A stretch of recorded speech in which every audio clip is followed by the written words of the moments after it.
Emmanuel Renaud au Flocon de sel à Megève est un chef entrepreneur qui déborde d'énergie et de projets. Lors de cette conversation, nous avons parlé de la réouverture après travaux, de ses différentes adresses et de la diversification de ses propositions culinaires, avec pour fil conducteur la cuisine de montagne, gastronomique, bistrot ou contemporaine. Nous sommes revenus sur son parcours, les concours, les chefs qui l'ont marqué et sa vision du métier. Et puis forcément, sur la montagne, la nature, la chasse, la cueillette, la pêche, les produits de ses jardins et la manière dont il transpose ce territoire dans l'assiette. Son univers est un havre de paix sur les hauteurs de Rochebrune, avec une vue imprenable sur la chaîne des Aravis. 2005, réouverture. Est-ce qu'on peut faire un petit peu le point sur ces travaux, ce qu'ils ont représenté aussi dans votre fonctionnement? Comment est-ce qu'on vit une épreuve aussi économique par rapport à ses équipes et peut-être aussi par rapport à sa créativité culinaire? Alors après la fermeture, notre longue fermeture, on va dire c'est un petit break, mais après ça nous a permis moi je suis assez côté positif à regarder, pas me plaindre sur la fermeture, mais de se dire ça nous a permis de prendre du recul. On n'a pas arrêté de cuisiner parce qu'on a fait plein de choses à côté. On a fait même plus de choses que ce qu'on faisait d'habitude pour survivre, mais à côté de la maison, tout en suivant les travaux de réparation. On a ouvert le restaurant, on l'a déplacé dans le Flocon Village pendant une année. Ça nous a permis de garder un lien avec nos clients, nos fournisseurs, et de surtout garder les équipes. Les équipes, c'est un peu la mémoire de la maison, de pouvoir financièrement garder toutes nos équipes, en tout cas les personnes, la colonne vertébrale de la maison en place, pour pouvoir continuer à réfléchir, à évoluer et puis à faire comment on allait réouvrir. Alors on est toujours, après moi je suis en perpétuelle remise en question, donc j'ai encore plein de projets pour l'hiver prochain, pour justement augmenter le niveau de cuisine dans le détail, dans le service. J'ai la chance d'avoir des collaborateurs qui sont avec moi depuis très longtemps. Que ce soit Fabien, Ludovic, en salle, avec Cédric, avec Lorenz, une équipe soudée de gens de salle qui sont de grande qualité, qui sont passionnés. Et puis en cuisine, j'ai Victor, j'ai Hiro. Hiro, ça fait faire 15 ans, j'ai Nadine, ça fait 21 ans, bientôt 22. Donc c'est des gens qui connaissent la maison, qui connaissent l'évolution de la maison, qui ont passé l'épreuve de la fermeture et puis de la remise en question. Mais ça nous a permis aussi de prendre du recul pour pouvoir faire modifier des choses et puis faire évoluer les choses par rapport à ce qu'on avait fait à la première construction. Donc on a fait évoluer le bâtiment, on a fait évoluer surtout le technique au niveau consommation, au niveau énergétique, au niveau ergonomie de cuisine. Quand on fait un projet, on s'aperçoit une fois que c'est fait qu'il y a toujours des choses si on avait pu le refaire, on referait différemment. Donc ça nous a permis aussi de remettre à plat plein de choses qu'on n'avait pas pensé avec le premier outil. Donc on a un outil qui est plus performant. Mes objectifs, c'est un petit peu de réduire un petit peu le nombre de couverts, d'arriver d'un point de vue qualitatif de vie, pour pouvoir justement pouvoir aller dans le détail et aller jusqu'au bout par rapport à nos convictions de l'utilisation de tous les jours de la cuisine et puis de l'évolution de la demande des clients. J'aime aller au restaurant avec une carte, avec un choix, sans obligation. Et ça nécessite beaucoup plus de travail que si on avait un menu unique où on fait venir toutes les personnes à la même heure. Donc le fait d'avoir cette démarche, de pouvoir avoir cette démarche d'avoir l'offre. On a une grosse clientèle habituée qui de temps en temps prend un menu en me disant tiens, fais-moi un menu comme tu as envie. J'ai un petit peu carte blanche parce que c'est des habitués depuis toujours. Et puis alors il y a d'autres clients qui veulent goûter les classiques de la maison, donc je fais un peu entre les, mais je veux justement pas avoir cette obligation d'avoir tel menu ou tel menu, d'avoir cette flexibilité, de pouvoir faire profiter aux gens ce qu'ils ont envie au jour. Hier soir, j'avais une table de 3, ils ont pris 3 plans en direct, c'est des gens de l'hôtel, et ils n'avaient pas envie d'avoir ni 2 entrées, ni 2 desserts, ils avaient juste envie d'avoir un grand plat. et puis juste un grand plat, peut-être une assiette de fromage et un dessert, d'avoir quelque chose de plus léger. Et ça, je pense que c'est quand même notre métier de pouvoir notre métier d'aubergiste, de restaurateur, de pouvoir encore offrir à ses clients ce qu'ils ont envie et pas de leur dire voilà, vous venez au restaurant mais il faut venir à telle heure et vous allez avoir 4, 6, 8 plats, enfin d'imposer un rythme, d'imposer moi je trouve que les restaurants c'est des moments où on choisit. On est client et on choisit. Et je trouve que souvent maintenant on est devenu un peu otage des restaurateurs où on nous force un petit peu l'heure où il faut manger, comment il faut manger, dans quel ordre il faut manger. Et quand on arrive avec des clients qui ont des allergies ou des allergies ou juste des envies, parce que moi j'ai des clients qui viennent chez moi et qui me disent bah tiens j'aurais envie de goûter ton menu végétarien, et qui sont pas nécessairement végétariens, mais ils ont envie ce jour-là de manger que des végétaux, puis de voir un petit peu l'expérience, comment elle peut être. Il faut qu'elle soit aussi belle, aussi intéressante, autant d'émotions à travers des menus différents.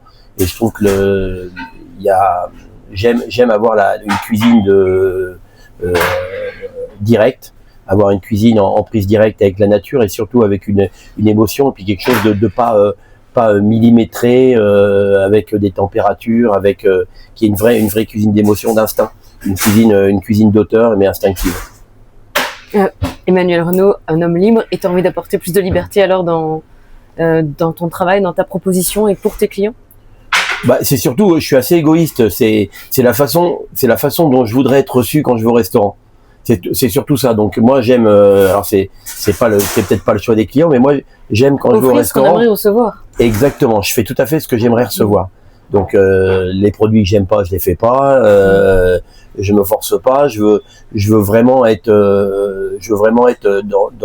dans l'inverse de l'ostentatoire, mais dans l'authentique, dans le goût, dans la naturalité. Alors c'est vrai que je vais de plus en plus vers le végétal, pas par des convictions de mode, parce que ça pourrait être des convictions de mode, mais parce que je trouve qu'il y a d'autant plus de palettes, de possibilités de s'éclater. Alors encore plus l'été, parce on n'a pas fait le tour des jardins, mais tu verras, je t'emmènerai dans les jardins tout à l'heure. On a la chance d'avoir de grands jardins qu'on a remis en place, et puis on a des projets d'extension de jardin justement pour avoir cette proximité, de goûter une salade qui a été cueillie l'après-midi, qui a pas vu le frigo.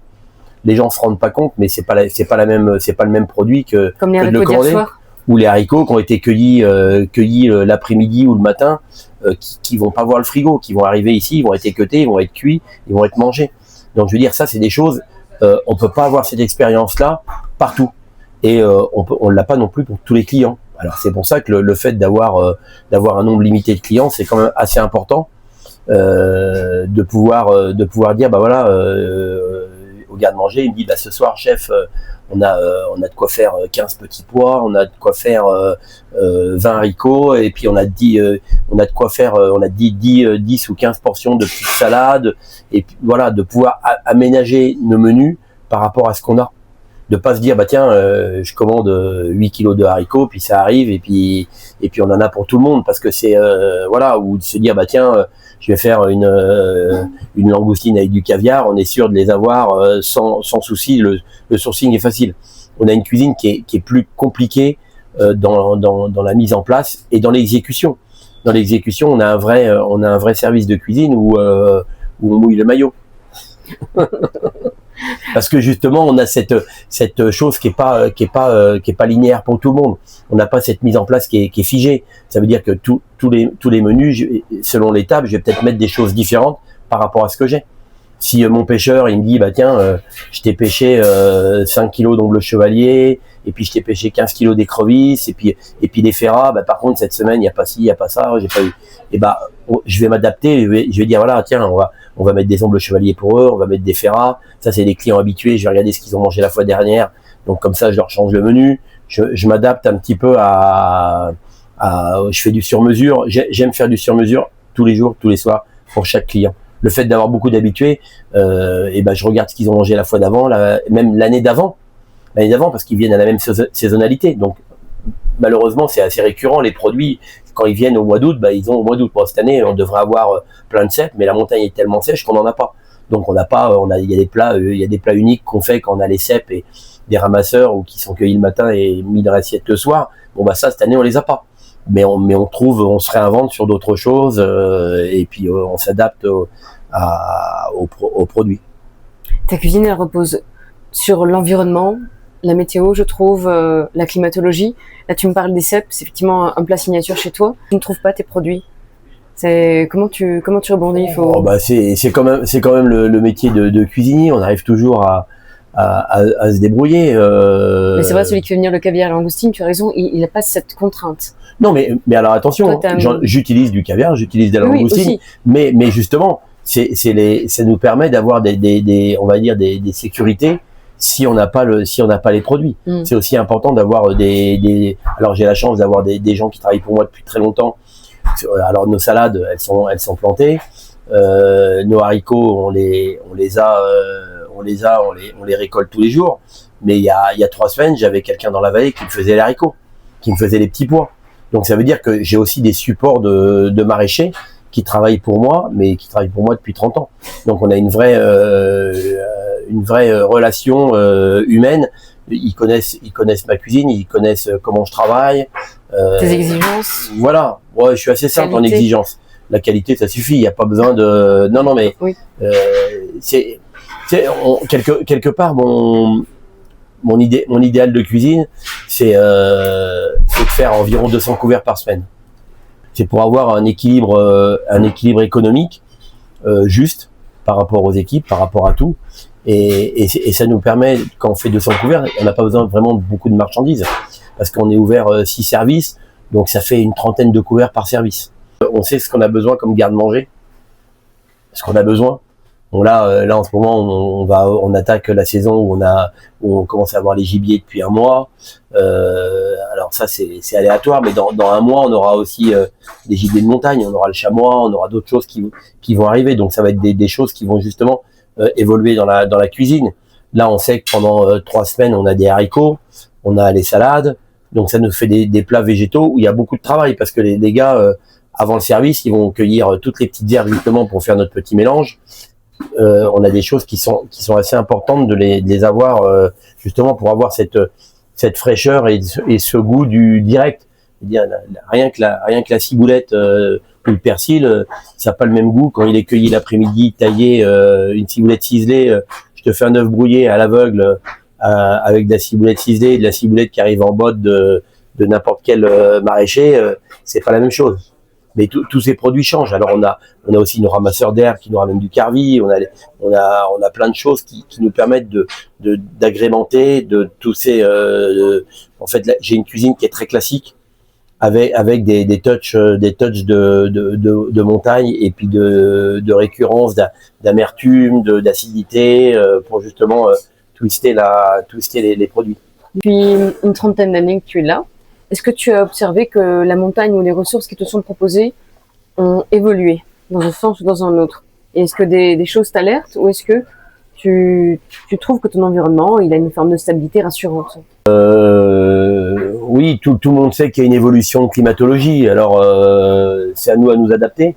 Hein, c'est quelque part c'est un petit peu notre faute, donc c'est à nous de nous adapter. Il y a eu des années il n'y a eu pas de neige. L'année dernière, on a eu une année de neige de folie. Donc, je pense que c'est des cycles. Il est clair que la sécheresse et l'eau, mais ça, on le sait depuis toujours, qu'on aura un manque d'eau. C'est pas ça, on le sait depuis toujours. On a les sources qui sont sèches, mais faut vivre avec. Il y a aussi le fait que les gens consomment pas pareil. Les gens consomment pas pareil. On a justement lancer des alertes ou pour justement avoir une proximité de produits où notre travail par exemple à travers notre festival de cuisine qui est topissime où on fait justement des colloques où on amène des gens pour leur faire confiance de notre consommation, notre façon de manger et notre clientèle mange différemment d'il y a 30 ans. Quand je me suis installé il y a 30 ans quand j'avais de la Ferrare ou de l'Ongle Chevalier, les clients s'attendaient à plus à avoir ou du homard ou du turbo ou des choses un petit peu différentes qui étaient un petit peu collées à la cuisine gastronomique, qui collait mal à la cuisine gastronomique. Maintenant, on arrive à faire manger, on parle du haricot, de la ferra, et ces clients disaient ah non, vos poissons de lac, ça sent la vase, c'est pas bon, ça n'a pas de goût. Ces mêmes clients qui ont évolué maintenant viennent ici pour justement goûter ces produits. Donc ça, c'est l'évolution, et on mange, je pense qu'on mange moins qu'avant, ou en tout cas on mange mieux qu'avant. Mais à travers notre démarche, nous en tant que chef, parce qu'il est clair que tous les chefs de renom de la région, on utilise tous des produits régionaux, on utilise tous les meilleurs produits. Mais nous, notre message, c'est justement d'avancer dans toute la restauration générale, de bannir cet agroalimentaire et cette malbouffe pour justement donner un message aux clients. Et moi, je le sers dans mes bistrots, ou à travers mes bistrots, on sert du cochon de Chartreuse, on sert des produits du lac aussi, mais on les sert différemment, on les sert bistrot. Il n'y a pas rien de meilleur qu'un filet de perche avec du citron ou une truite du lac, ou si on arrive à l'avoir, ou des produits simples. Là, ce matin, on a fait une farce de brochet, et on a plein de fleurs de courgettes dans notre jardin. Donc on a farci les fleurs de courgettes avec de la farce, et puis on va servir ça au bistrot. Je veux dire, c'est des choses qui sont simples. Je veux dire, c'est une farce de poisson, une farce de poisson du lac avec une sauce avec des herbes, et puis on va mettre un petit risotto, une petite garniture à côté. Mais c'est notre message, c'est de le faire transmettre à travers ça. Mon restaurant d'altitude sur les pistes, on sert des saucisses de veau avec du Beaufort dedans, on sert des croûtes au fromage, on sert du local sain. Et le local sain, ça peut être simple, parce que la cuisine gastronomique, c'est toujours, on a toujours cette étiquette où c'est cher, mais on peut arriver à faire bon avec un rapport qualité-prix, voilà. Alors, on peut pas non plus tirer vers le bas tout. Il y a un minimum il faut quand même qu'on ait un équilibre économique, mais on arrive à avoir des choses saines à prix abordable pour tous, pour pouvoir faire profiter les gens de manger des choses simples. Alors c'est plus compliqué pour les travailler, ça demande plus de travail, plus de main d'œuvre, mais à la fin du compte, il y a un vrai résultat. Je vois Emmanuel Renaud, cuisinier passionné. Tu viens de citer différentes adresses que tu as. J'aimerais qu'on fasse aussi le point sur Emmanuel Renaud, l'entrepreneur, parce que tu as plusieurs adresses et tu as des consultings, y compris à l'étranger. Est-ce qu'on peut juste voir pourquoi tu fais ce développement? Qu'est-ce qu'il t'apporte? Est-ce que avoir une diversification comme ça des adresses, tu vois, en cas de coup dur, quelque part, tu avais des replis pour toujours pouvoir t'exprimer. Si tu n'avais qu'une seule adresse, tu aurais été un petit peu plus embêté. Et qu'est-ce que ça t'apporte aussi, peut-être en termes d'inspiration culinaire? C'est vrai qu'on s'est un petit peu développé, c'est un développement, mais un développement à taille humaine. Quelque part, des fois, mais je trouve que c'est presque un peu trop développé pour moi. Alors, j'ai à l'étranger 2 adresses, mais où je fais que passer et mettre en place avec des chefs. Donc, j'ai une belle adresse à Santorin, avec qui ça fait 8 ans que je signe la carte, et je vais 3 fois par an voir un petit peu comment ils font, changer les choses de la carte, et j'ai le chef avec son chef pâtissier et son maître d'hôtel qui viennent passer 10 jours avant la saison pour justement mettre la carte au point. C'est-à-dire, on remet tout à plat, on regarde ce qu'on fait, et voilà. Et ensuite, moi j'y vais cette année, j'y suis déjà allé 3 fois, et j'y retourne une fois au mois de septembre. Donc ça nous permet de voir un petit peu et puis l'évolution de l'année suivante. Ensuite, j'ai le même concept un petit peu à l'hôtel des Horlogers, dans la vallée de Joux, où on a une cuisine alpine plus bistronomique, où on a une belle, où avec une table, j'ai la chance d'avoir un chef. Mon chef, j'avais oublié mon chef à Santorin, c'est Orestis, qui est un très très bon chef grec avec qui je travaille. J'ai une équipe grecque. J'ai pas un expat, j'ai que des Grecs, et ils sont extraordinaires. Et j'ai la même chose à la vallée de Joux avec Alexandro, qui est un chef italien et qui met en place la cuisine de main de maître. Alors on a la récurrence de se voir tous les 15 jours, où je vais à l'hôtel des Horlogers, où il vient ici, où je l'emmène des fois avec moi à l'étranger. Ça nous permet de voir un petit peu et puis de faire évoluer la carte. Puis au bout de quelques années, maintenant, on a réussi à avoir un mail de producteurs. J'ai emmené aucun de mes producteurs locaux d'ici dans ces autres endroits. On fait du sourcing autour, voilà. Donc on a un de mes amis chasseurs boucher Rocha qui est à quelques kilomètres du Rasu, qui nous fournit toutes les viandes. On a des pêcheurs du lac de Joux et du lac Léman qui nous fournissent aussi. On a des piscicultures de truites aussi. On a des volailles suisses. On a avec les années, on a réussi à avoir un bel éventail de producteurs locaux qui s'occupent justement de sourcer les restaurants de la même façon que je fais ici, mais autour de l'hôtel des Horlogers ou autour de Santorin. Donc ça, c'est mes deux adresses on va dire à l'étranger. Ensuite, on a à Chamonix l'auberge du Bois-Prin, qui est une magnifique auberge face au Mont Blanc, où je fais tourner mes chefs qui viennent d'ici. Ils font une belle cuisine alpine de produits, assez on va dire dans la même lignée que le flocon de sel, mais avec une offre un peu différente pour justement pouvoir varier les plaisirs pour nos clients, parce qu'on a la même clientèle qui va un jour avoir une offre un peu plus décontractée face au Mont Blanc, une belle table. On a une 30aine de couverts, on a 11 chambres aussi, c'est important. On a un joli lieu, et en fait ce lieu il s'est fait par hasard, parce que j'aurais voulu avoir cette auberge à l'époque où j'ai construit ici, et Denis Carrier m'avait dit oui, je vais peut-être vendre, je vais peut-être pas vendre, et à l'époque il m'a dit non, je vais encore attendre quelques années, et donc j'ai construit ici, et ensuite il m'a rappelé, il m'a dit bah ce coup-ci je vends. J'ai dit bon bah comme ça me fera une adresse à Chamonix, et puis voilà, ça s'est fait un petit peu comme ça. J'avais pas prévu de prendre l'auberge du Bois-Prin, mais ça s'est fait comme ça, puis avec la famille. C'était un de tes premiers rêves alors en fait. Oui, parce que c'est un endroit que j'aimais beaucoup, et puis j'aime beaucoup la famille Carrier, que ce soit Denis qui avait l'auberge du Bois-Prin, ou Pierre Carrier qui a l'auberge premier. Donc c'est un petit peu pas de la famille, mais on s'entend tellement bien. C'est une vraie famille de chefs. Donc c'est bien, et quand j'ai eu le choix d'avoir l'opportunité, j'ai demandé à Denis et à Pierre, surtout à Pierre, et il m'a dit mon père aurait été content que ce soit toi qui reprenne. Donc ça m'a donné encore plus l'envie de faire revivre cette maison après Denis, qui avait tenu ça de main de maître, qui est parti tranquillement à la retraite, que j'ai toujours en voisin. C'est-à-dire que quand j'ai besoin de savoir où le tuyau passe ou autre, je me gêne pas de toquer à la porte ou de demander ces petits trucs dans son jardin. Très utile. Ouais, tout à fait.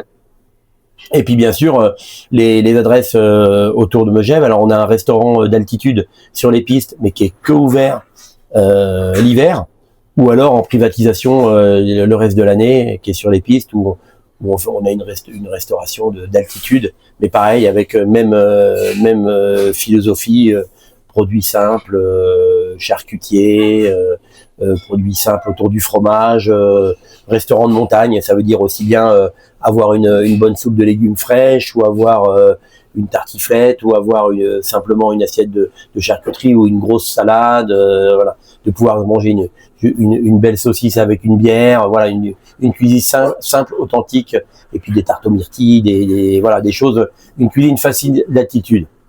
Mais qu'est-ce qui a motivé ton envie d'investir, parce que ça devient de nouveau une entreprise à gérer, etc. Ouais, après ça donne de la diversité. Et cette diversité, quelque part, pendant ma fermeture, elle m'a permis de me sauver, parce que ça m'a permis de pouvoir, on a tenu au Bois-Prin, on a fait du gastro, on a déplacé le flocon sur une dizaine ou une quinzaine de dates pendant qu'on était fermé. On a déplacé avec nos clients, et nos clients ont été vraiment extraordinaires, parce qu'ils nous ont suivis, ils ont été solidaires avec nous, donc c'était génial. Et après on a nos deux adresses sur Megève, l'adresse à côté de l'église, qui est le prieuré, et qu'on a repris en même temps que notre fermeture. C'était pour ça? Est-ce que quand tu as repris le prieuré, c'est une adresse comme que tu convoitais ou qui t'intéressait depuis longtemps? Non, je convoitais pas du tout le prieuré, et puis c'est un peu mon comptable qui m'a dit tiens, il y a le prieuré qui est à vendre, il voudrait céder les frais Monguière, et Et j'ai pas beaucoup réfléchi. Je me suis dit, on peut pas laisser encore partir ça à un groupe parisien. J'ai rien contre les groupes parisiens, Non. mais c'était un petit peu de se dire voilà, il faut que ce soit une entité locale qui reprenne ça, que c'est un petit peu mon choix d'ouvrir de reprendre cette affaire mythique du village, et pas parce que j'avais prévu de le faire, mais c'est l'opportunité qui s'est fait. Et on a bien sûr, il nous reste bien sûr notre flocon village, notre maison mère qu'on a transformée en restaurant à fromage pour l'hiver. Voilà. Juste pour l'hiver? Juste pour l'hiver. Oui. Et sur Rythme de Croisière, ce sera une offre complémentaire de la carte du prieuré? Comment les deux coexistent? Alors c'est une offre complètement différente. Ça veut dire que l'été, on a un petit peu d'offre fromagère au prieuré, mais l'offre fromagère du prieuré disparaît complètement l'hiver pour justement la basculer plus sur au flocon village, où là on a raclette, fondue, enfin fromage, plat fromager avec une offre broche avec le cœur du village. Et ça c'est vraiment, on a eu vraiment beaucoup de chance d'avoir ces deux acteurs qui mettent de la dynamique dans le village. Donc c'est pas contre eux, mais c'est pour avoir une offre différente. C'était un petit peu mon choix d'ouvrir de reprendre cette affaire mythique du village, et pas parce que j'avais prévu de le faire, mais c'est l'opportunité qui s'est fait. Et on a bien sûr, il nous reste bien sûr notre flocon village, notre maison mère qu'on a transformée en restaurant à fromage pour l'hiver. Voilà. Juste pour l'hiver? Juste pour l'hiver. Oui. Et sur Rythme de Croisière, ce sera une offre complémentaire de la carte du prieuré? Comment les deux coexistent? Alors c'est une offre complètement différente. Ça veut dire que l'été, on a un petit peu d'offre fromagère au prieuré, mais l'offre fromagère du prieuré disparaît complètement l'hiver pour justement la basculer plus sur au flocon village, où là on a raclette, fondue, enfin fromage, plat fromager avec une offre broche avec quelques poulets rôtis ou jarret de veau, justement pour pas que les personnes qui mangent pas de fromage qu'il y ait une sortie de secours, avec en général un poisson en plus à la carte. Donc voilà, donc une offre fromagère avec quelques viandes à côté. Et alors la cave à manger, elle existe depuis quand? Oh bah la cave elle a toujours existé. Elle était à côté elle était à côté du flocon village, et on s'en sert en privatisation pour faire des apéros dînatoires. Donc ça c'est un petit peu, c'est ce qui colle au flocon village, et c'est plus en privatisation. Il y a pas de restaurant qui est ouvert tout le temps. Ça c'est sur réservation, et on organise selon le choix des clients à la carte. Puis après il y a notre épicerie où on a nos plats du jour, où on a nos boulangers qui travaillent ici, qui font pain et viennoiserie toutes les nuits. Si t'es insomniaque, tu peux venir voir les boulangers la nuit de 2h à 9h du matin, pendant que nous on n'est pas là. Eux ils sont là pour faire une viennoiserie, des pains de qualité qu'on distribue dans le village et dans nos restaurants. Voilà, ça veut dire que l'unité de production de pain nous permet d'alimenter que ce soit le bois print, que ce soit le flocon village, que ce soit le boitet sur les pistes. Voilà. Donc ils sont 3 boulangers à plein temps l'hiver, 2 en ce moment. En tout cas, ils font un boulot extraordinaire, et j'ai la chance d'avoir justement ce fil conducteur, de pouvoir utiliser justement des farines de Trieste, la vallée au-dessus de Grenoble, justement pour pouvoir avoir une qualité de produit jusqu'au bout. Tu es chef, cuisinier, entrepreneur. Quelle est la part des deux? Qu'est-ce que tu aimes dans les deux activités que tu fais? Ce que j'aime dans les deux, c'est le fait d'être cuisinier, et d'être dans mes cuisines, de faire le service, de m'occuper de mes clients. Le côté entrepreneur, c'est aussi la chance d'avoir des collaborateurs extraordinaires, de mettre des gens en place qui s'occupent de lieux. C'est-à-dire qu'une fois que les gens au Bois-Prin sont au Bois-Prin, le Bois-Prin, ça va faire maintenant 7 ans qu'on est installé. Tous les chefs qui sont passés là-bas sont passés ici. Donc il y a un vrai fil conducteur avec ce qu'on fait ici. La carte, elle est gérée d'ici, par un sourcing, un fil conducteur de une produits, cohérence entre toutes les maisons. qui est une vraie cohérence, voilà. Mais que ce soit une cohérence et une offre différente. Ce que je veux, c'est pas l'élitisme, c'est de pouvoir faire plaisir à tout le monde. Et on s'aperçoit que c'est la même clientèle. on n'a pas les mêmes envies. On n'a pas, on va avoir un soir où on a envie de se faire du fine dining, ou un soir où on a envie de manger un bon bistrot, où on a juste envie d'aller au bistrot puis de se faire une quenelle de brochet, ou d'aller au Bois-Prin pour se faire 3 plats, enfin une entrée végétale, un poisson, une viande, d'avoir une carte courte avec des menus courts, tout en gardant dans tous les établissements la possibilité d'avoir un choix de menu et d'un choix de carte pour pouvoir avoir de la vraie liberté, qu'il n'y ait pas d'obligation. C'est un peu le fil conducteur de la maison. On sont ici pour prendre des moments de vacances, et c'est quand même sympa de se dire, bah tiens, hop, je vais pas me faire à manger. Alors il y a des soirs où on a envie de se faire à manger, mais il y a des soirs où on a envie juste d'arriver, mettre à réchauffer et de profiter pleinement du moment présent. Les gens ont tellement de pression et de travail toute l'année, quand ils viennent ici, il faut que ce soit une bulle de détente, et on est là pour leur offrir.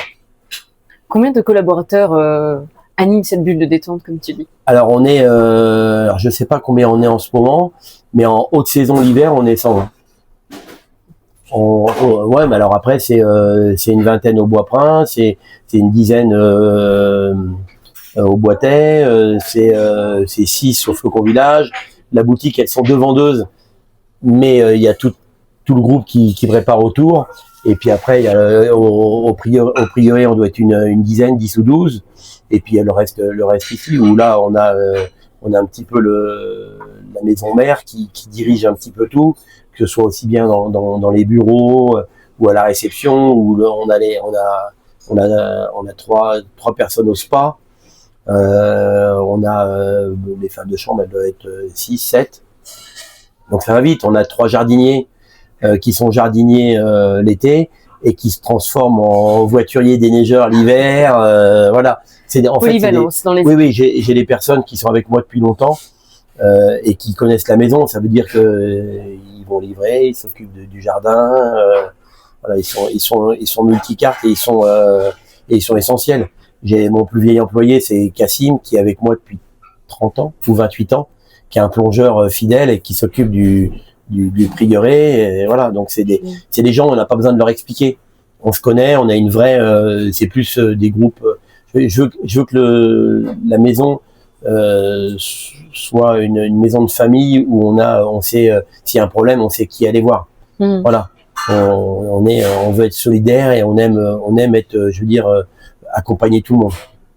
À ton avis, si je leur demandais à ces plus anciens et fidèles collaborateurs, quelles sont tes 3 principales qualités et peut-être, non pas des défauts, t'en as pas, mais... Si, j'en ai plein de défauts. À ton avis, eux, qu'est-ce qu'ils diraient? Je sais pas, mais quand on se connaît, je veux dire, je suis impétueux, je suis exigeant, j'aime être dans le détail. Mais exigeant, ça c'est une qualité ou un défaut? Ça peut être les deux, parce que ça peut être un toc un peu trop. Des fois, on voit des choses que personne ne voit, et des fois, et encore, j'en laisse passer énormément. Avec l'âge, j'ai arrondi les angles. Je suis plus aussi saillant que je l'ai été. Mais c'est bien. Après, c'est les gens qui viennent avec nous, autour de nous, c'est des gens qui sont tous passionnés par le beau, par le bon. Et on est tellement fiers moi, je suis tellement fier de mon pays, de faire quelque chose de bien. Et on est fiers d'avoir des clients avec des retours extraordinaires. Et c'est ça notre façon de travailler, de jamais se dire on est arrivé, on est bon. Non, il y a une remise en question en permanence. Et je pense on est tous animés de la même chose. On pourrait aller dans la simplicité, avoir des choses cartésiennes et faciles à répéter, mais justement c'est un petit peu l'inverse de ma façon de travailler, d'avoir de ce côté d'avoir cette spontanéité, de pouvoir se dire bah tiens on change ça, et j'ai la chance d'avoir des gens avec moi où je dis souvent avec Nadine, tiens on va faire ça, ou Vanessa qui est une pâtissière extraordinaire, où je dis on va faire ça, et j'ai même pas besoin d'expliquer, elles comprennent ce que je veux, elles comprennent le goût, puis après on va dans le détail, on travaille ensemble. C'est eux qui font tourner la maison, c'est la mémoire de la maison, et c'est eux qui font avancer la maison, parce qu'on a cette symbiose ensemble. On n'a pas besoin de se parler, on sait ce qu'on veut. Est-ce que l'homme que tu es aujourd'hui, le cuisinier que tu es, il est forcément aussi forgé par les rencontres de chefs et ceux pour qui tu as travaillé? Il y a des sacrés noms dans ton parcours. qu'est-ce que ta cuisine ou l'homme que tu es aujourd'hui, dans ton organisation, ta façon de procéder ou d'entreprendre, qu'est-ce que tu penses que tu as peut-être gardé de l'un ou l'autre? Bon, j'ai pas fait beaucoup de maisons. C'est-à-dire que dans les maisons, j'ai fait le Crillon. Et à l'époque du Crillon, j'avais la chance d'avoir Constant, Fréchon, Candebord, et j'en passe parce qu'il y en avait tellement dans l'équipe du Crillon. Mais pour citer que le chef et ses sous-chefs. Et après, j'ai travaillé un peu pour Yves Turiès, oui. Où j'ai appris beaucoup, et avec son chef dans le cadre du compagnonnage. En tant que compagnon du Tour de France, avec Gérard Pro, qui est mon parrain avec Yves Turiès. Ton parrain des compagnonnages. Des compagnons, bien sûr. Et ensuite, j'ai travaillé pour Vera. Et à travers toutes ces personnes, c'était assez important de garder les racines de que j'ai appris avec eux. Voilà. C'est un petit peu, on va dire, les bases de la cuisine traditionnelle de Palace que j'ai eu la chance d'avoir au Crillon. Mais la cuisine en 89, c'est pas la cuisine de maintenant. Mais ça permettait d'avoir des bases solides. La cuisine française. Des bases solides de cuisine française, de jus, de sauce, de tradition.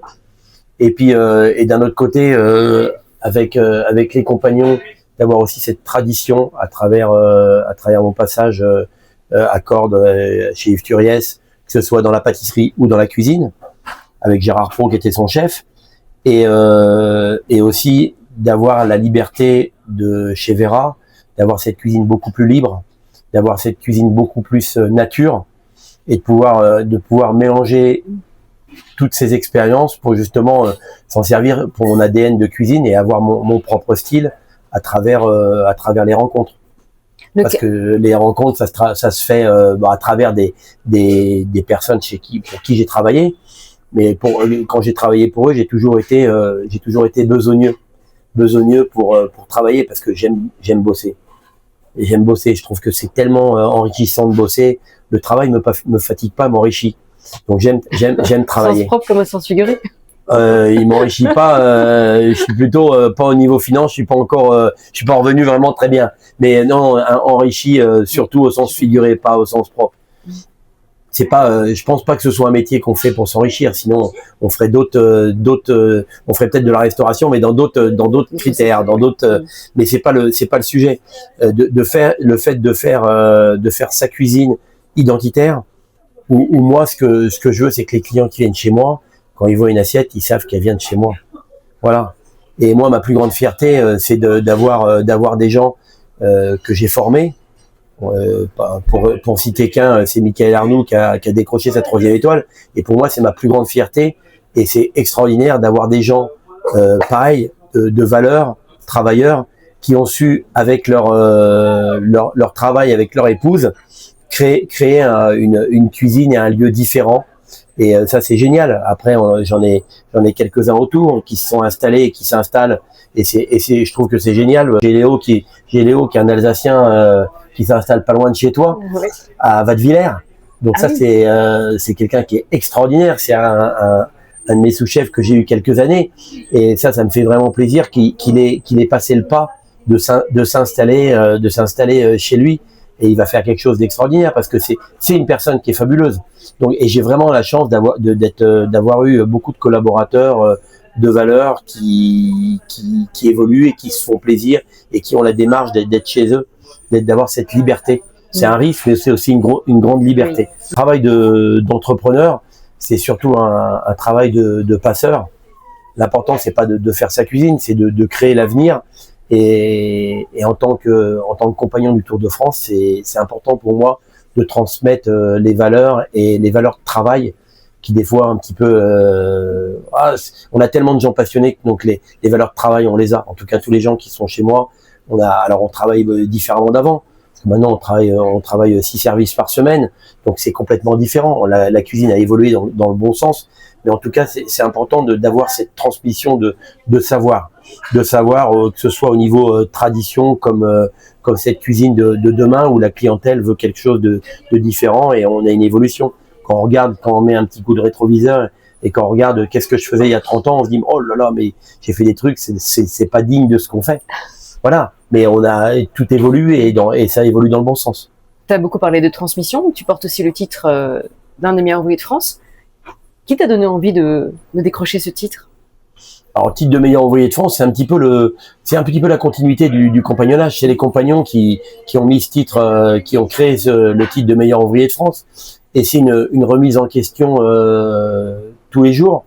Le titre de meilleur ouvrier de France, c'est un concours d'un jour. Ça veut dire que il faut être bon le jour J, le jour du concours. C'est un concours d'un jour. Mais je pense que c'est un concours où quand on porte le col bleu, blanc, rouge, on est fier de ce qu'on fait, on est fier de notre pays. Et le titre de meilleur ouvrier de France, c'est surtout le jour d'après. C'est le jour où on devient meilleur ouvrier de France, où là, on doit honorer notre pays et on peut être montré du doigt. Parce que souvent, les gens ne savent pas trop ce que c'est le concours de meilleur ouvrier de France. Mais c'est un concours d'un jour, mais c'est un concours d'une vie. Ou comme le compagnonnage. Et pour moi, c'était une continuité dans le compagnonnage. Quand j'ai attaqué la cuisine en 87, je crois, en 86, donc je devais avoir 16 ans ou 15 ans quand j'ai attaqué mon apprentissage. J'avais comme, on va dire comme dieu de cuisine, Joël Robuchon et Monsieur Bocuse. Donc pour moi, c'était des compagnons, des meilleurs ouvriers de France, et c'était des gens qui me faisaient rêver. Donc j'ai eu la chance de travailler avec eux. Donc pour moi, c'est extraordinaire de les avoir côtoyés, d'avoir passé des moments avec eux.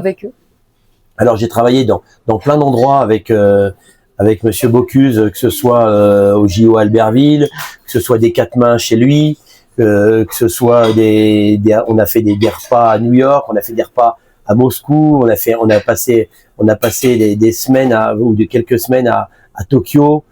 Donc j'ai eu la chance de le côtoyer, et avec Monsieur Robuchon, j'avais postulé pour travailler chez le pays Robuchon. Et à l'époque, mon frère travaillait en sommellerie. Il m'avait dit tu viendras travailler pour moi quand j'ai l'habitude de pas prendre deux personnes de la même famille dans la maison. Donc c'est à l'époque du Jamin, oui. Rue de Longchamp. Il m'avait dit tu viendras. Alors j'ai pas eu l'opportunité de travailler avec lui, mais j'ai eu la chance de pouvoir le côtoyer dans plein de manifestations. Et rien que sa parole et sa transmission, c'était énorme à travers le compagnonnage et à travers les gens qu'il a formés. Ça a été un révolutionnaire de la cuisine dans les années 90, où il a créé une cuisine différente de ce qui se passait. Donc ça a été quelqu'un qui a donné des inspirations à tous les chefs actuels. Un homme de concours, parce que j'ai toujours été un homme de compétition, que ce soit dans le ski, dans la moto avant que je fasse de la cuisine. Donc je pense que les concours, c'est une remise en question. Et c'est une remise en question par rapport à soi-même. Il y a cette adrénaline du concours qui est extraordinaire, où on est dans sa bulle pendant 2, 3, 4, 5 heures. J'ai fait le franco-suisse. J'ai remporté le Tétinger sous nationalité anglaise quand j'étais à Londres. J'ai fait pas mal de concours. J'ai le meilleur ouvrier de France, j'y suis allé 3 fois avant de le décrocher. Donc c'est aussi une remise en question permanente où on apprend souvent plus de nos échecs que de nos réussites. Donc je trouve que même quand on fait le concours meilleur ouvrier de France et qu'on le rate à pas grand chose, ça se joue à une journée, à un moment. Et je trouve qu'on apprend dans tout ce qu'on fait, dans tous nos concours, on apprend. Et moi je force pas, mais j'aide mes collaborateurs à aller dans les concours. Et à chaque concours, même moi, j'apprends tous les jours. Donc comme ça, je suis bien. Mais quand on se creuse la tête, ou quand on se met autour d'un thème pour voir ce qu'on va faire, on a une remise en question, et puis quelque chose de challenging. Et c'est surtout du partage. J'ai rencontré Olivier Nasty en 96, quand on est en demi-finale moi je crois que c'est la demi-finale où on fait la finale du meilleur ouvrier de France. Donc c'était peut-être pas 96, ça devait être 2004. C'est quand je l'ai eu. C'est l'année où j'ai eu le 2004. Donc c'est pas 96. En 96 je le fais, mais je vais en finale à Nice et j'échoue à rien. C'est une remise en question. C'est la force de se dire j'y retourne parce que ça apporte quelque chose. On apporte quelque chose dans tous les concours. On garde quelque chose, on partage quelque chose et on rencontre des personnes. J'ai rencontré des personnes extraordinaires à travers les concours. le Tétinger en 97, c'est Pierre Franck Salamon qui le gagne, et moi je suis 3e en représentant l'Angleterre, et je trouve que c'est génial. Et puis il y avait à l'époque, le 2e, c'est Lazare, qui était le sous-chef de Benoît Violier. Donc c'est des rencontres extraordinaires où on a des hommes. Moi, Benoît, c'est quelqu'un avec on avait beaucoup d'affinités, de partage, de compagnons, de chasse. On avait les mêmes convictions, on avait les mêmes régions avec 2 cuisines complètement différentes. Donc c'est ça notre métier de cuisinier, c'est de pouvoir rencontrer des personnes extraordinaires et puis de pouvoir partager et puis de les transmettre aux jeunes. On vient de parler de la chasse, la cueillette, la pêche, la nature, la randonnée. Enfin, ça, c'est des mots-clés comme ça vraiment qui te caractérisent. Pourquoi pour toi c'est indispensable d'être dans cet élément-là? Parce que tu es très bien et très heureux en cuisine, à toucher les produits avec tes équipes. On avait déjà parlé de ça aussi. Mais par contre, la nature t'offre quelque chose qui était indispensable. Alors oui, j'ai travaillé à Paris, j'ai travaillé à Londres, j'ai travaillé dans toutes les grandes capitales à des endroits et à chaque fois que je reviens, je me dis on est tellement bien ici et je pourrais pas faire ma cuisine ailleurs qu'ici parce que le sourcing est unique, d'avoir un sourcing qui est en prise directe justement avec sa nature, que ce soit pour les produits ou l'inspiration. Je devais t'emmener aux champignons ce matin, malheureusement c'est tellement sec que je t'ai pas emmené, mais c'est que partie remise. J'aurais pu t'emmener aller dans les rivières, capturer une truite et puis la remettre dans l'eau, mais c'est pareil, les ruisseaux sont tellement à sec que je vais pas à la pêche en ce moment. Donc, mais c'est pas grave, il faut pouvoir justement s'adapter. Et cette nature est tellement inspirante. Et cette dureté de nature, à travers les sécheresses, à travers la climatologie, c'est justement c'est des alertes qu'elle nous donne pour justement changer notre façon de travailler, notre façon d'élaborer nos menus dans notre sourcing. C'est à nous à nous adapter et à pas avoir des cartes qui soient figées avec des produits, mais que ce soit la nature qui guide notre culture, où on va avoir peut-être plus dans le végétal, parce que le végétal, on arrive à plus adapter le végétal que l'animal. C'est-à-dire que le végétal, on peut quand même le cultiver, on peut le gérer plus facilement.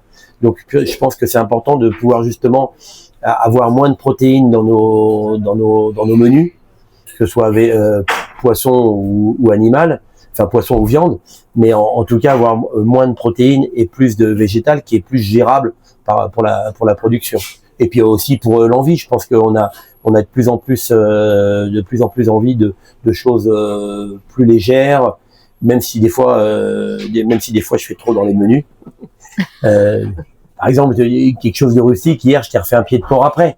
Voilà, c'est un petit peu hors piste. C'est un petit peu hors piste par rapport à ce qu'on peut faire dans un restaurant gastronomique. Mais ça aurait pu être une tête de veau, ça aurait pu être une langue, peu importe, ça aurait pu être plein d'autres choses. Végétale, me semble. Il y avait une sauce. Il y avait une sauce génépi, petit pois génépi, voilà. Mais je veux dire, c'est des choses qui sont proches de la nature, qui sont proches de la nature par rapport à notre sourcing.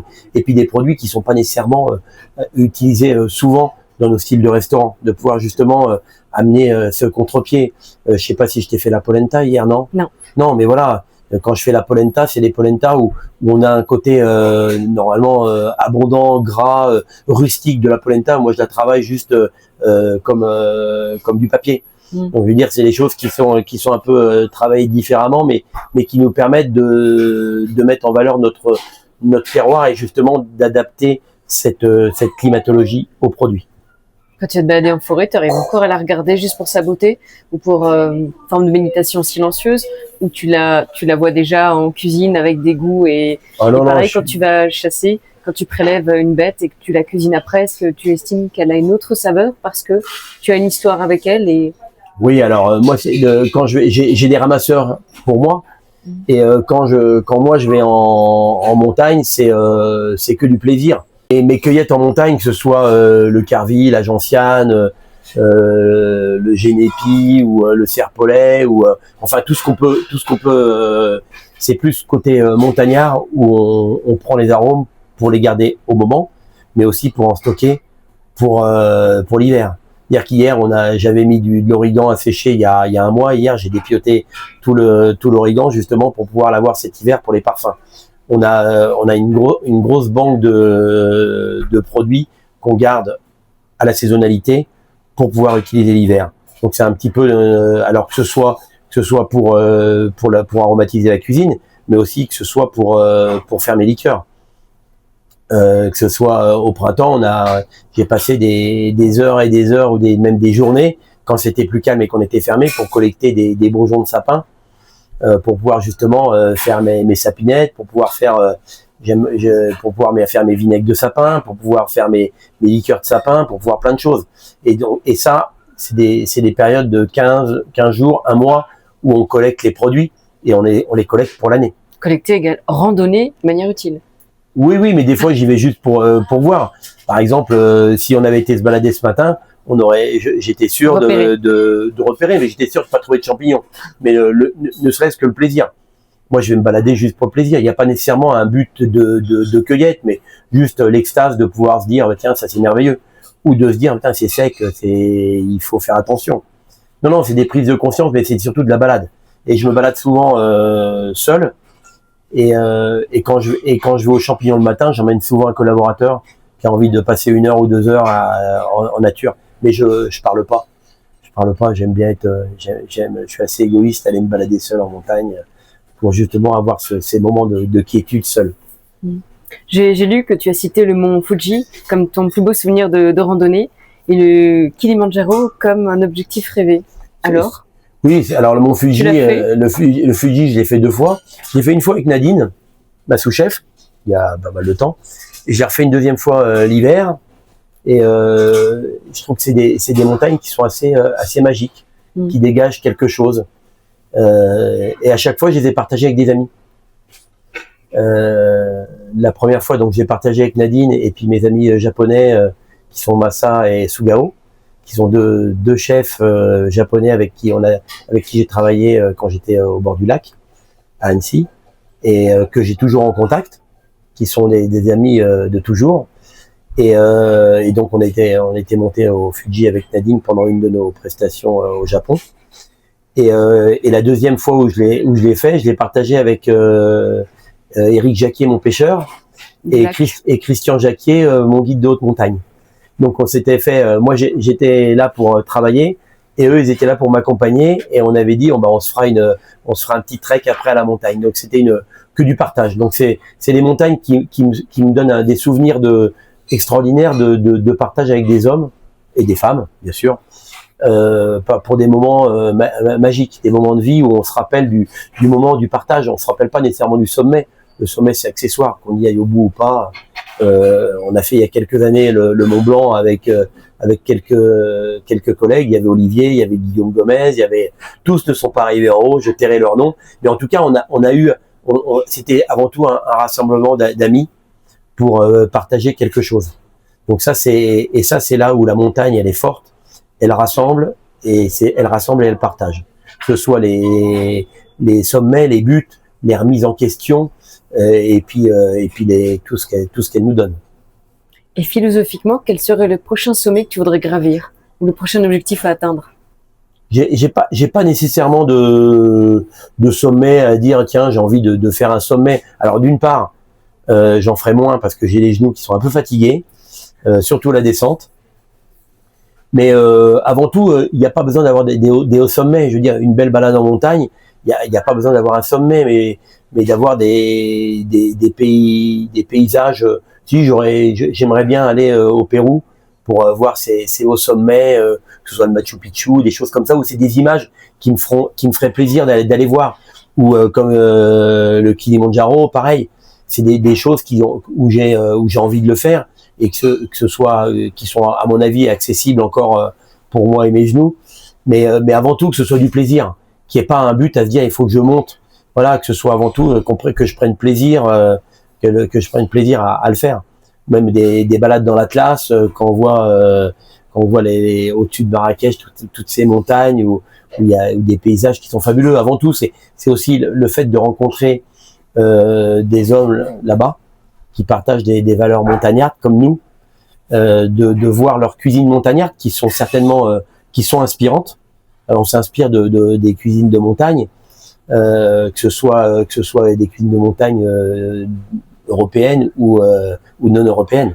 Donc ça c'est important. Je trouve que ma cuisine a beaucoup été inspirée, avec le Japon, même si elle se voit pas fondamentalement dans les goûts, mais elle mais je vais utiliser des techniques japonaises, que ce soit j'ai ramené du Japon des taillages de poissons, mais j'ai ramené dans un dessert qu'on a mis au point il y a quelques années, il y a pas mal d'années maintenant, la tarte chocolat bois. Des choses que j'ai été inspiré par les Inuits quand j'ai voyagé au Japon à Hokkaido. J'ai eu la chance d'aller voir les Inuits au nord d'Hokkaido, mais ça c'est il y a 30 ans. Et donc ils m'ont partagé de l'eau de bois. Ils faisaient de l'eau de bois avec du bois torréfié. Ils faisaient au lieu de boire du café, ils me faisaient boire de l'eau de bois. Et j'ai trouvé ça tellement unique que j'ai fait cette même infusion avec mes bois locaux et que j'utilise pour faire dans le gel de bois, pour faire la glace avec le bois, et je l'ai adapté. Mais en tout cas, c'est une inspiration d'un de mes voyages au Japon il y a, je crois que c'était en 95. Donc c'est un petit moment. Donc tout ça, c'est les choses qui sont inspirantes et qui ont donné du sens à ma vie à travers des rencontres, à travers ces rencontres d'hommes extraordinaires qui m'ont donné cette envie d'avoir ces petites touches Japon, où j'aime le thé matcha sur le poisson, parce que ce côté herbeux, ce côté poissonneux, ce côté herbe du lac. Donc voilà, c'est plein de choses qui sont insignifiantes, mais qui sont. Ça m'arrive de faire des shawamushi. Alors on appelle ça au Japon des shawamushi. En France, on appelle ça des royales. C'est pas tout à fait pareil, mais ça reste dans le même esprit. Quand on dit shawamushi, c'est plus exotique. Moi, j'aime bien encore garder le côté royal, le côté français à cuisine traditionnelle. Comme tu le dis, il n'y a pas que la cuisine dans la vie. Et tu parles d'eau de bois. Et moi, j'ai envie de te demander si tu pouvais planter un arbre là, ici, flocon de sel, tu choisirais quel arbre? Qu'est-ce que je pourrais planter comme s'il y avait un arbre à planter? Ouais. Je sais pas, ça m'a jamais. J'aime bien les érables avec les feuilles rouges. Parce que je trouve que c'est extraordinaire à l'automne. Et j'aime tellement les arbres à l'automne que c'est fabuleux. Ces couleurs, là on est bon, c'est sec en ce moment, mais ça reste encore vert. Mais quand on va arriver à l'automne, les paysages sont fabuleux. Puis la cuisine change avec la météo, la cuisine change avec les couleurs, et la cuisine d'automne, c'est tellement inspirant. Voilà, la cuisine d'été, on a tellement de produits, c'est tellement facile quelque part la cuisine d'été. Et la cuisine d'automne, c'est un petit peu c'est l'avant-première avant de se dire, bah tiens, va falloir qu'on range toute notre palette fleurie et colorée pour aller dans une palette plus monochrome de l'hiver. Donc c'est une vraie transition, mais avec des produits qui sont incroyables, que ce soit le gibier, les champignons, les débuts de la truffe, les débuts de ces goûts d'automne qui sont réconfortants. Parce que c'est avant tout, on a une cuisine qui est plus légère, et l'hiver et l'automne, on a une cuisine qui devient plus, on va dire, plus fromagère, plus réconfortante par rapport à nos envies. Ta cuisine se nourrit des rencontres, de tes voyages, de la nature. Est-ce que aujourd'hui, avec l'ère du digital, tu regardes aussi ce qui se passe sur des comptes Instagram, ou est-ce que tu as des sites, ou est-ce que tu es encore dans les livres? Est-ce que tout ça, c'est des choses aussi avec lesquelles tu te nourris? Tout est important, mais j'évite de me polluer avec tout ce qu'il peut y avoir. Donc c'est important de vivre avec, parce que on a besoin de vivre avec, puis de savoir ce qui se passe sur la planète. Mais entre voir ce qui se passe sur la planète et se polluer, j'aime que ma cuisine, en tout cas que mes inspirations soient uniques dans les dressages, soient uniques dans les dressages par rapport à ce que je fais. Et ça, je veux pas y déroger. Je veux pas arriver à je trouve ça un petit peu péjoratif de dire ça, mais une cuisine qui soit instagrammable. Avant tout, je veux qu'elle soit, et c'est la conviction et les valeurs que je transmets à mes gars, mais on peut avoir n'importe quelle belle cuisine. Prenez une cuillère, goûtez, regoûtez. Avant chaque service, prenez ce que vous faites, mais goûtez pour voir si, même si c'est joli, il faut voir que ce soit pas acide, pas trop salé, pas trop vinaigré, pas trop.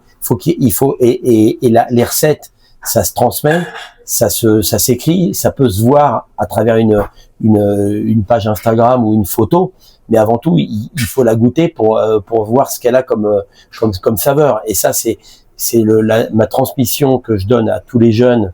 Maintenant, les recettes, c'est autre chose. La cuisine, c'est que du goût. Et il faut revenir à l'essentiel, Il vaut mieux avoir une cuisine plus rustique, plus simple, avec des valeurs de goût, qu'une cuisine qui soit trop ostentatoire et trop visuelle, où on a trop de travail quelque part pour justement que ce soit photographiable, plus alléchant, mais des fois moins gourmand. Est-ce qu'il y a une recette que tu aurais aimé créer, ou est-ce que récemment tu allais manger chez un chef et t'es resté silencieux devant une assiette Ouais, oui, moi je prends toujours plaisir à. Je vais pas souvent au restaurant. Non. Je vais pas souvent au restaurant. En général, je vais au restaurant chez les amis. Il y a plein de chefs qui me disent ah, t'es jamais venu manger chez moi. Mais je fais pas le tour des restaurants pour dire j'y suis allé. J'aime bien avoir des cuisines identitaires, d'avoir des cuisines fortes. Et je pense que si j'avais deux cuisines extraordinaires que j'ai récemment, des belles cuisines, je pense que j'ai eu quelques plats végétaux qui étaient extraordinaires chez Alain Passard il y a quelques mois. Voilà. Pas tous les plats, mais j'ai eu de l'émotion sur quelques plats et ça m'a suffi pour ma journée, pour ce déjeuner qui était extraordinaire. Ou alors j'ai eu des belles émotions chez Barry avec une cuisine très identitaire, simple et fumée, avec une belle cuisine. Voilà, c'est des choses qui sont fortes comme cuisine. Mais après je prends plaisir dans toutes les cuisines. On a tellement de palettes et d'amis chefs. J'ai fait comme je vais pas souvent au restaurant, je peux pas te dire, mais j'ai fait un restaurant. Je suis allé l'année dernière pour la réouverture de la Grenouillère, où j'ai passé un moment fabuleux chez Alexandre Gauthier avec sa vraie identité de cuisine. Voilà, c'est des vraies identités de plaisir. Après j'ai tous mes copains chez qui je vais, où je prends toujours plaisir à goûter, que ce soit Olivier ou Baquier, que ce soit la cuisine d'Alsace ou de Provence, où je me fais plaisir. Mais je vais pas pour manger chez eux, je vais pour voir mes copains. Et par la même occasion, je me régale. Qu'est-ce qu'on peut te souhaiter pour 2026, pour 2027? Qu'est-ce qu'on peut te souhaiter? Moi, rien, juste que la météo soit clémente, qu'on ait une belle dynamique météorologique avec les équipes, et puis qu'on fasse une belle saison hiver avec plein de neige, et puis qu'il y ait un petit peu on a la chance à travers notre métier de donner du plaisir et de faire oublier quelques instants tout ce qui se passe de négatif sur la planète. Donc si on arrive à faire oublier, donner un peu de bonheur aux gens quelques heures, c'est important. C'est le mot de la fin? Bon appétit. Non, j'espère te revoir pour te faire goûter l'hiver, et puis on se croisera certainement. Si, il faut que je te ramène aux champignons la prochaine fois, Oui. pour te montrer qu'on a le plus beau et les meilleurs champignons du monde. Parce que tu dévoiles tes quoi? Ah bah avec plaisir. C'est que du partage. Que du partage. Et par contre, attention, je suis sûr qu'il reviendra pas les récupérer, parce que je me lève de très bonne heure pour y aller. Making of.